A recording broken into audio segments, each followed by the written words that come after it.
प्रिय दर्शकों, star moon astro channel में आपका हार्दिक स्वागत है। मैं टीसी गौतम एस्ट्रोलॉजर। आज हम गण दोष पर विचार करेंगे।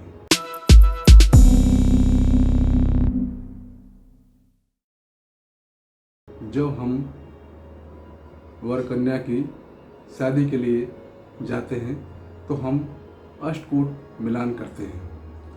अष्टकूट मिलान के अंदर गण एक महत्वपूर्ण स्थान है और अष्टकूट का टोटल 36 अंक होता है। उसमें से गण के 6 अंक होते हैं। यदि अगर गण नहीं मिलते हैं तो गण दोष होता है, उसके अंक जो है 0 हो जाते हैं। इसी तरह से यदि अगर हम देखें कि सॉफ्टवेयर में जब हम डालते हैं लड़के लड़की की जो डाटा डेट ऑफ बर्थ, तो उस ऐसी स्थिति के अंदर कभी गण दोष आ जाता है, यानी कि उनके गण नहीं मिल रहे होते हैं। तो मान लो अगर 14 अंक होते हैं तो ऐसी स्थिति के अंदर उसको विवाह के लिए मना कर दिया जाता है। लेकिन यदि अगर हम बारी से थोड़ा सा जाने तो कई बार जो है गण दोष जो है वो नहीं होता है और उसके बाद भी जो है रिश्ते जो है अच्छे रिश्ते जो है छूट जाते हैं। तो आज हम इसके ऊपर ही जो है चर्चा करेंगे कि कैसे हम जो है इसका परिहार होता है और इसको जो है हम जो है शादी हम कर सकते हैं। तो पहले हम ये जान देंगे गण क्या है। गण हमारे 3 होते हैं, देवगण, मनुष्य गण और राक्षस गण। ये हमारे 3 गण हैं और हमारे 27 नक्षत्र हैं।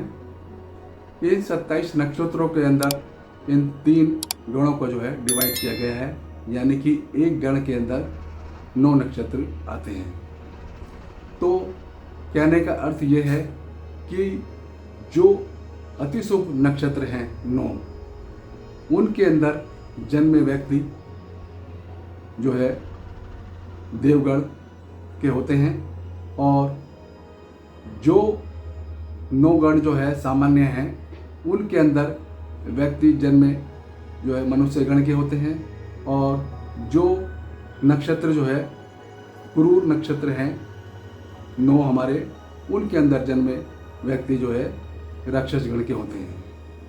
तो ये हमारे जो है नक्षत्रों के जब बच्चा जन्म लेता है तो जिस नक्षत्र में बच्चे का जन्म होता है तो उस नक्षत्र के हिसाब से ही जो है गण की जो है आते हैं।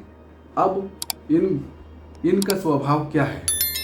तो जो देवगण हैं, देवगण वाले जो बच्चे होते हैं उनके अंदर जो है आध्यात्मिक और धार्मिक प्रवृत्ति, दयालु होते हैं, वो दूसरे की मदद करने वाले होते हैं।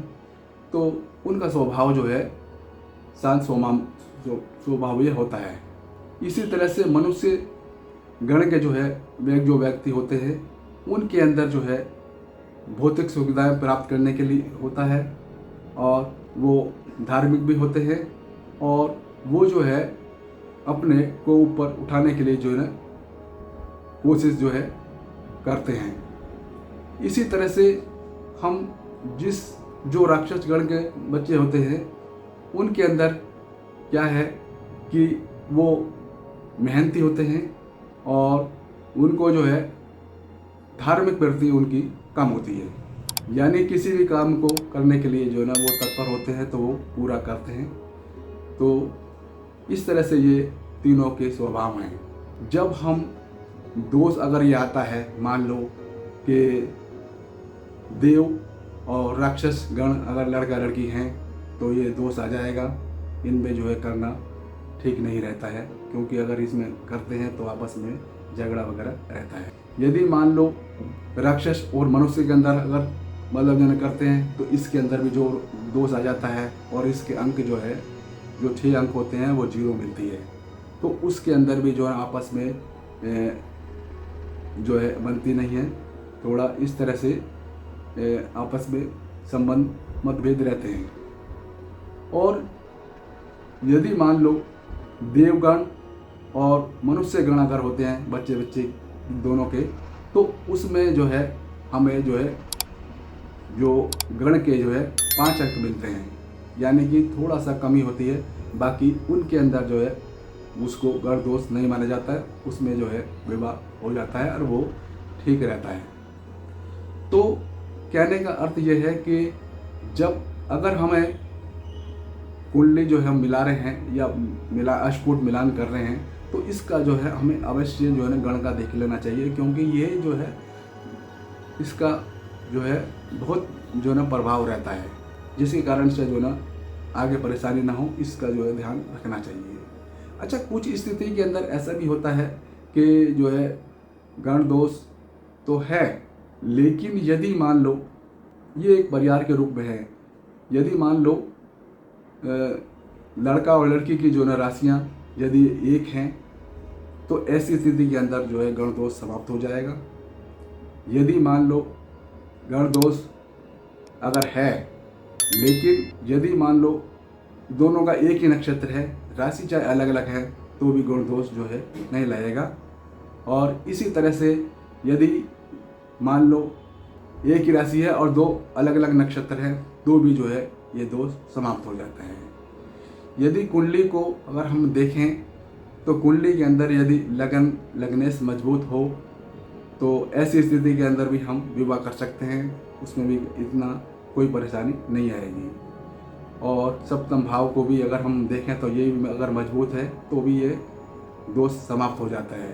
तो ये परिहार के जो है हो जाते हैं इनसे। तो कुछ अच्छे रिश्ते होते हैं, तो उसमें जो ना हम जो है ना छोड़ देते हैं, इस कारण से कि जो ना भाई कि आपकी लड़की जो है राक्षस गण की है, तो इस वजह से जो ना हम जो है रिश्ता, लेकिन उसकी स्थिति के अंदर हम अगर परिहार भी देख लें, राशियाँ अगर उनकी मित्र राशियाँ हैं दोनों, ये देख लें अगर ये है तो हम कर सकते हैं। यदि मान लो कुंडली के अंदर सप्तम भाव है, लग्नेश अगर लगन ये भी मजबूत है, तो भी हम कर सकते हैं, उसमें भी कोई परेशानी नहीं आएगी। और नक्षत्र उनके अगर दोनों एक हैं, तो इस तरह से जो है ये इनका परिहार हो जाता है, तो उसमें हम कर सकते हैं। तो कई बार ऐसा होता है कि हम रिश्ता जो है ना छोड़ देते हैं उसको कि भाई केवल गण दोष के कारण, तो उसको जो है हमें अच्छे ज्योतिष से जो अच्छे एस्ट्रोलॉजर से इसको कुंडलियों को जो ना मिलान करवा लेना चाहिए गण दोष के बाद भी, तो उसके बारीकी पता लग जाता है और आगे परेशानी नहीं आती है। तो ऐसी स्थिति के अंदर जो है हमें विवाह कर देना चाहिए। तो ये गण दोष का परिहार भी है और गण दोष के बारे में हमने आज ही बताया। तो आज इतना ही। यदि मेरा वीडियो आपको अच्छा लगे तो इसे शेयर करें, लाइक करें, सब्सक्राइब करें, बेल आइकन का बटन दबाएं, जिससे कि मेरी नई वीडियो की नोटिफिकेशन आप तक शीघ्र पहुंच सके। वीडियो देखने के लिए आपका बहुत बहुत धन्यवाद।